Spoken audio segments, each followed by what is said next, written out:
The most expensive ingredient in the world isn't white truffles or saffron. It has the debt of a dishonest soul. And tonight, the bill was finally due. Dominic Vance was the undisputed king of London's culinary scene. His restaurant, the Silver Fork, was a place of glass, chrome, and ruthless ambition. To the elite of Mayfair, Dominic was a genius. To his staff, he was a predator. He hadn't climbed to the top. He had stepped on fingers.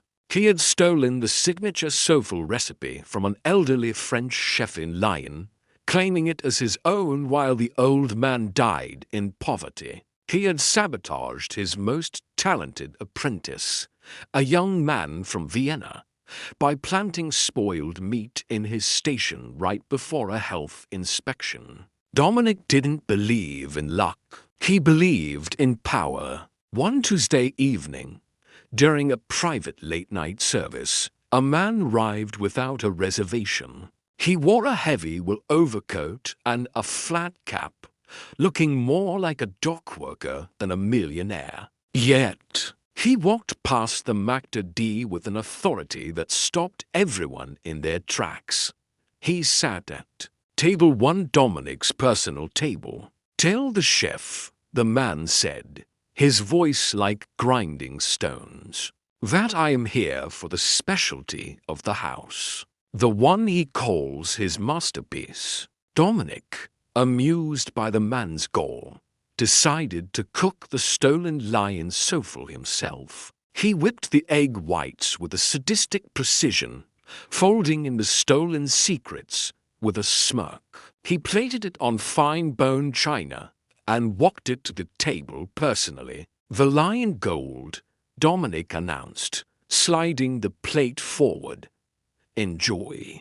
Many have literally died for this."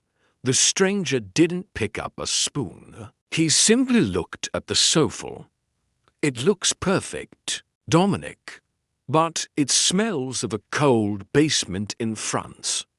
It smells of a man who died waiting for a phone call that never came." Dominic's smirk vanished. "Who are you?" "I am the waiter," the man replied, standing up.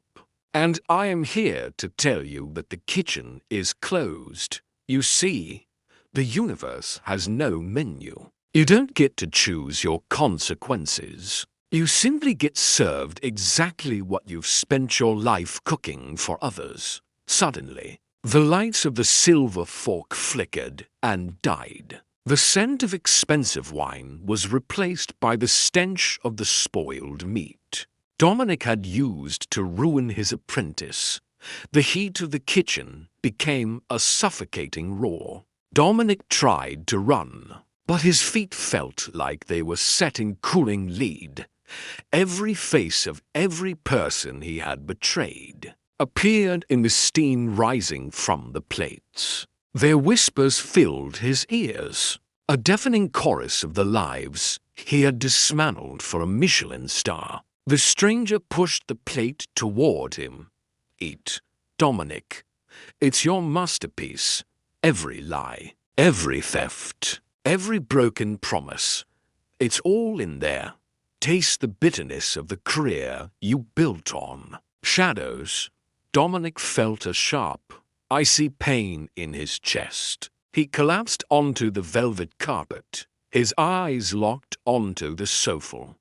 As his vision faded, the golden dish began to turn into ash and grey dust before his eyes. When the morning prep crew arrived, they found Dominic slumped over table 1.